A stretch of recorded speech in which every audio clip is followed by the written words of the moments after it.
It started with a message I shouldn't have answered. I remember the exact moment, sitting in the back of a conference room, half listening to a man talk about quarterly reports while I scrolled through my phone, bored, restless.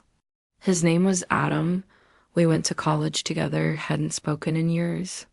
His message was innocent enough at first. Saw your LinkedIn update, still as gorgeous as ever. I smiled, not because it was true, but because it felt good to be noticed.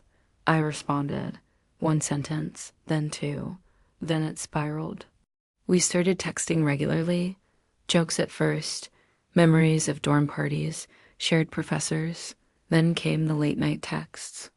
The kind where you type slower, your breath catches between sentences, and you delete things before you send them because they sound too honest. I hadn't felt that nervous spark in years. Not since before Tom, my husband. Tom is a good man, dependable. He brings me coffee every morning, kisses my forehead when I'm half asleep. He remembers to water the plants. But somewhere along the line, we stopped being lovers and became partners in logistics, groceries, bills, the dog's vaccinations.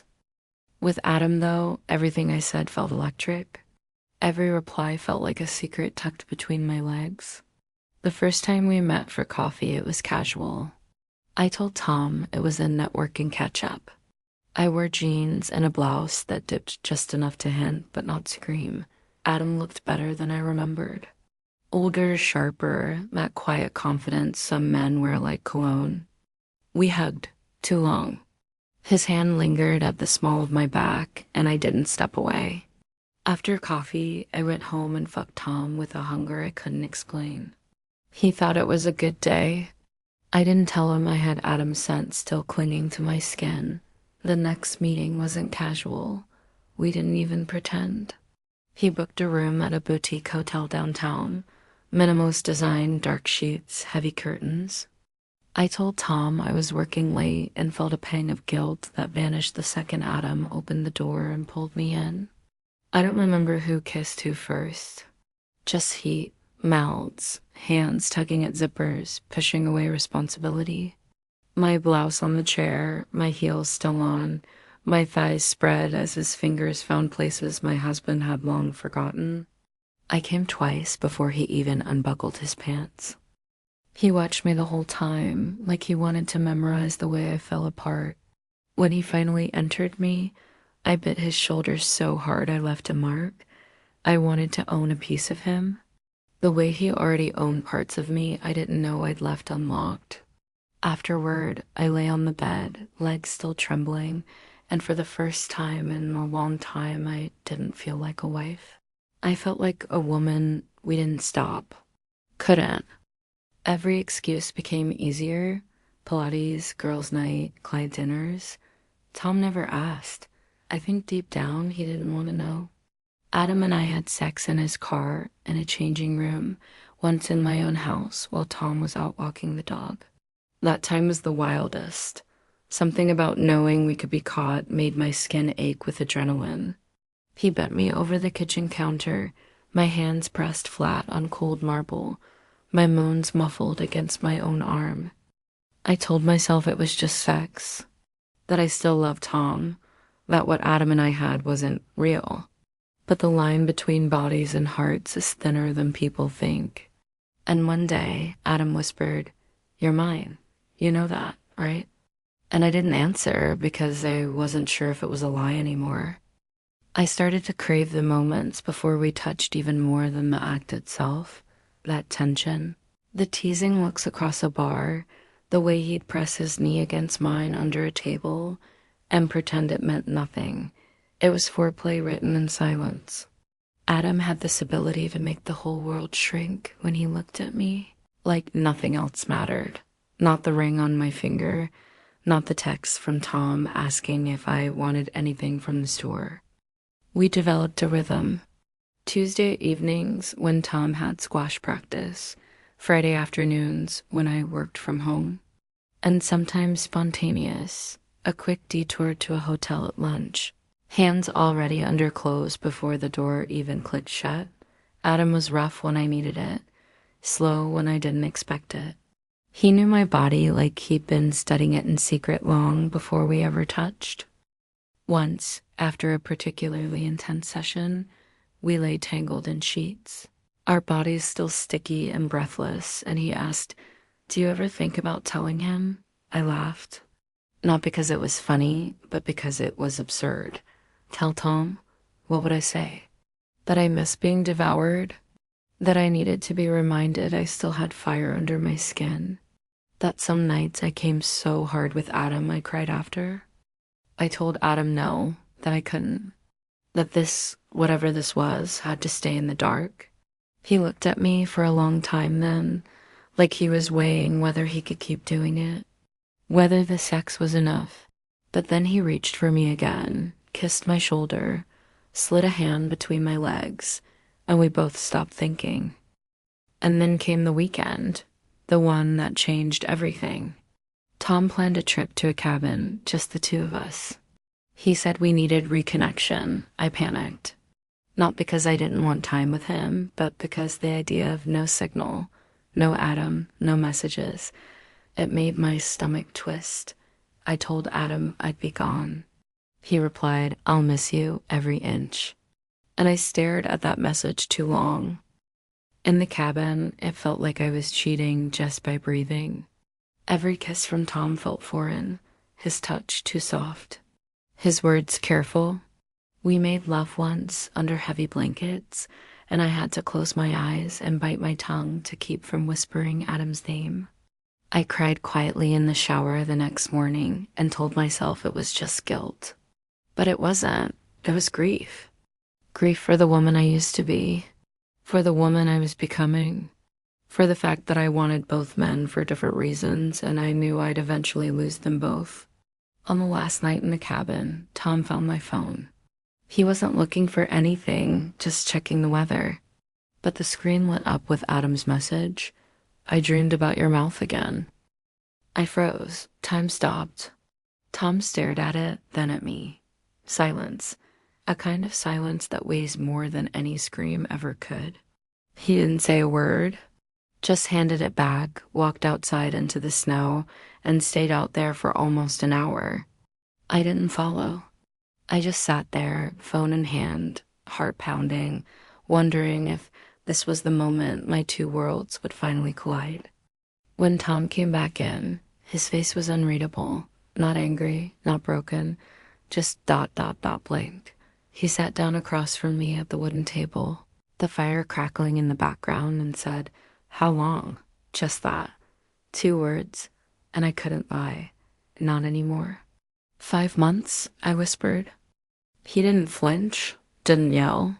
He just nodded like he'd already suspected it, but hearing it confirmed made it real. "Is it serious?" he asked. And that's when I hesitated, because I didn't know. It wasn't love in the traditional sense, but it was hunger, intensity, escape, and maybe a different kind of truth. I told him, "It's not about love. It's about me." He stood up and walked to the window, his back to me. "Was I that bad?" he asked, and my chest cracked open. I rushed to him, wrapped my arms around his waist from behind. "No," I said into his back. "You were good, you were safe." But I forgot how to feel alive. He was quiet for a long time, then whispered, "I would have done anything to make you feel that way again." "Why didn't you tell me?" There was no answer I could give that wouldn't hurt. Because the truth was ugly, I didn't think he could. I didn't want him to try and fail. I didn't want to ruin the little bit of peace we still had. I just wanted more, without destroying what already existed. But I had done exactly that. That night, we didn't sleep in the same bed. He took the couch. I lay in the room alone, staring at the ceiling, wondering what Adam would say if I told him. If he'd hold me and say, "Now we can be real," or if he'd pull away, afraid of the weight of my consequences. The moment we got home, everything felt different. The house was the same, but the silence had changed. He didn't look at me the same. He didn't touch me. Days passed, then a week. I didn't see Adam. I didn't text. I didn't know how to live in the in-between. Tom didn't ask where I went when I stayed late at work. Maybe he didn't want to know. One night I broke. I drove to Adam's apartment without warning. He opened the door, surprised.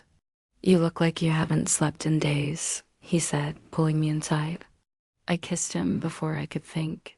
Desperate, needy. I needed to remember how it felt. To be wanted, to be devoured. Clothes came off fast. My body remembered him like a favorite song. The way his mouth moved down my chest, the way his fingers gripped my thighs, the way he whispered mine against my skin like a prayer. I came so hard I forgot where I was, who I was supposed to be. Afterwards, as we lay there, he asked, "Did you tell him everything?" I nodded. He exhaled slowly. "And now what?" he asked. I didn't answer because I didn't know. I was straddling two worlds, two versions of myself, the one I promised to be and the one I couldn't resist becoming. The next morning, I woke up in Adam's bed with sunlight slicing through the blinds and my guilt heavier than the blanket tangled around my legs. He was still asleep beside me, one hand resting on my hip like he owned me, like nothing had changed. But everything had. I slipped out of bed quietly, pulled on his shirt, and stood in front of the mirror. I looked like someone else. My skin flushed, my lips swollen, the faint red marks on my inner thighs still visible, his signature written in the language of hunger. And yet my eyes looked hollow, tired, fractured. Adam stirred, then opened his eyes, running away again. He asked, voice rough from sleep. I turned to him slowly. "I'm not sure where I belong anymore," I said. He sat up, leaned on his elbows, and studied me. "You belong wherever you feel most alive." You know that. I wanted to believe that. But what if both places made me feel alive in different ways? With Tom, there was depth, history, 1,000 tiny shared moments. With Adam, there was fire, newness, the wild reminder that I was still desired, still capable of undoing and being undone. Later that day, I returned home. Tom was in the garden, trimming the rosemary bush. It felt surreal. He looked up when he saw me, gave a nod. No smile, just a quiet, bitter kind of peace. We hadn't spoken deeply since the cabin, and now we were pretending for each other, for the world, maybe even for ourselves. That night, as I lay next to him in bed, not touching, not talking, I stared at the ceiling and wondered how many marriages live like this. Quiet betrayals, buried longings, needs unmet but unspoken. I wanted to reach for him. He didn't either. Adam, meanwhile, was texting less. No more playful gifs. No teasing voice notes, just short replies. Maybe he was waiting for me to choose. Maybe he was realizing I already had and not in his favor. Or maybe he was just tired of being someone else's escape. One evening, a week later, Adam messaged, "Still thinking about you, but I can't be your second world anymore." I stared at the screen for a long time, typed a reply, deleted it, typed again, deleted that too. What could I say? That I missed him? That he made me feel like I mattered? That I still wanted him, even now? I never sent anything. He didn't write again. The silence grew louder with each passing day. At night, I touched myself thinking of him, of the way he held my wrists above my head, the way he said my name like it was a secret only he knew. But in the morning, it was still Tom's toothbrush next to mine, still his hand on my back as he passed me coffee, still this life, half warm, half cold, stretched out in front of me like a hallway I wasn't sure I wanted to walk down anymore. Weeks passed. We began speaking in quiet rituals again. Tom and I, little things. Did you feed the dog? I'll pick up groceries. Your mom called. It wasn't love, but it was functioning. We were a well-oiled machine of polite avoidance, gliding over the cracks like they didn't threaten to swallow us whole. but every so often I'd catch him watching me, not with anger, but with confusion, like he was still trying to find the version of me that laughed with her whole chest, that used to dance barefoot in the kitchen. Maybe he thought she'd come back. Maybe I did too. I deleted Adam's number, then memorized it just in case. I stopped checking my phone obsessively. The ache was still there, but duller, like a bruise fading. I started dreaming of him less. Started dreaming of myself more. Who I was, who I'd been, who I was becoming. Then something shifted. Tom invited me to dinner. Not a takeout night, but a proper dinner. Tablecloth, wine, soft music humming in the background. I wore a black dress I hadn't touched in years. He didn't say anything, but the way his eyes lingered told me he noticed. He poured my wine like we were on a first date. Halfway through the meal, he reached across the table and said, "If there's still a version of us that can be saved, I want to find it, but only if you want to too." I stared at his hand. Strong, familiar, safe, and I realized I missed being touched by love that didn't hurt. That night when he kissed me, I didn't pull away. When he undressed me, it was slow, unsure, like he was relearning my body. And when he finally entered me, I didn't close my eyes and pretend it was someone else. I let myself be there, fully. It wasn't fireworks. It wasn't wild, desperate lust. It was something else, something quieter, but real. He held my face afterward and whispered, "You're still here." And for the first time in months, I didn't feel split in two. I felt whole, even if just for a moment. But here's the truth no one tells you. Even after the affair ends, the echo stays in your thoughts and your body, in the quiet space between guilt and longing. Some nights I still think about Adam, how he looked at me, how he touched me like I was made of temptation. But I also think about Tom, about how he didn't walk away, about how somehow, through the betrayal, the silence, the distance, he still chose to stay. And that choice, in its quiet strength, made me wonder if maybe love wasn't just about passion. Maybe it was about returning again and again, even after the fire. The more I leaned into rebuilding things with Tom, the more I realized how much of myself I'd buried over the years. Not just the desire, but the chaos, the curiosity, the woman who liked to push boundaries just to see what would happen. With Adam, that woman had clawed her way back to the surface. With Tom, I was trying to let her stay without burning everything down.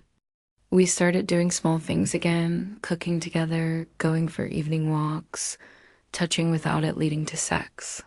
It was strange at first, like we were dating each other with a shared history neither of us could forget. Sometimes I'd catch him looking at me with both love and pain in his eyes. It made my stomach knot. I asked him once, during one of those late-night talks in bed, "Do you ever wish you'd never found that message?" He looked at me for a long time before saying, "Sometimes. But more often, I'm glad I did. Because it forced us to face something we'd both been avoiding." He reached for my hand under the covers. "You didn't just cheat. You disappeared." And he was right. I hadn't just stepped out of our marriage physically. I'd abandoned parts of myself emotionally long before Adam ever touched me. And that was the truth I had the hardest time swallowing. But just when I thought things were starting to settle, Adam reappeared. It wasn't a text. It wasn't a call. It was in a crowded cafe on a rainy Thursday when I turned, and there he was, in line behind me, holding a coffee already, as if fate had dared me to unravel again. We locked eyes. My breath caught. He gave a half smile, not seductive, not bitter, just knowing. "Hey, stranger," he said softly. I tried to smile back, but it faltered. "What are you doing here?" I asked, and he shrugged. "Passing through. New job. Didn't expect to see you." I offered to sit for 5 minutes. 5 turned into 20. The pull between us hadn't disappeared. It had only quieted. He asked how I was. I told him I was trying. He didn't press. He didn't ask if I missed him. But the way he looked at me, I knew he already knew the answer. Before he left, he said something I'd never forget. "You were never mine to keep, but I hope you keep yourself this time." Then he kissed me, not on the mouth, but gently, just under my jaw, the place he knew made me shiver. And then he walked away. I sat there long after he was gone, coffee untouched, pulse racing, eyes wet. It wasn't closure, but it was something close. Something softer than an ending, but firmer than a pause. That night, I didn't tell Tom I'd seen Adam, not because I was hiding anything, not in the way I used to, but because I was still trying to understand what that encounter meant for me. It wasn't temptation. It wasn't regret. It was like seeing a version of myself that had already burned and learned. Tom and I sat on the couch watching something forgettable on Netflix. His arm was around me. My head was on his shoulder. And for the first time in a long time, I wasn't comparing him to anyone. I wasn't thinking about what I was missing. I was just there, present, aware, still a little broken, but not pretending anymore. The healing wasn't clean. There were nights we fought, not about Adam, but about us. The distance, the resentment, the fear that even though we were trying, we might never get back what we once had. But with every fight came honesty. And with honesty came a kind of intimacy we hadn't touched in years. One night, months later, after a long day and a few glasses of wine, Tom turned to me in bed and asked, "Do you ever miss him?" The question hit like ice on bare skin. I could have lied. Could have said no, but I didn't. I looked at him and said, "Sometimes." "But not in the way you think." He nodded. "And me?" He asked. I smiled, reached for his hand, and whispered, "Every time you walk into a room, I remember why I stayed." And that was the truth, the complicated, imperfect truth. Because love after betrayal isn't about forgetting. It's about remembering why it's worth fighting for. We still had bad days. Mornings where I'd catch my reflection and wonder if I'd ever stop carrying the secret history inside my skin. But we also had better ones. Laughter in the kitchen. Sex that wasn't about performance, but about reconnection. Little touches in public that made me feel claimed in the softest way. I never saw Adam again. He became a chapter. Not erased, just closed. I didn't need to rewrite it. I just needed to stop rereading it. And slowly, gently, I started choosing the life I'd almost lost. Not because it was perfect, but because I was finally present enough to love it as it was. It didn't happen all at once. The healing, the forgiving, the rebuilding. There wasn't a single day when I woke up and thought, "I'm whole again." It was slower than that. A quiet unlearning. A steady relearning. A choice made over and over. To stay. To try to reach. Tom and I went to therapy. Not because we were broken beyond repair, but because we were finally brave enough to admit we had been. I cried in those sessions more than I thought I would. Admitted things I'd buried. He did too. It wasn't about blame anymore. It was about truth. And truth, as it turns out, is a strange kind of intimacy. Raw, ugly, liberating. There were days I hated facing it. Days I hated facing myself. But with each layer peeled back, I found something beneath the guilt, the ache, the lies, a version of me I hadn't touched in years. Honest, soft, stronger than I expected.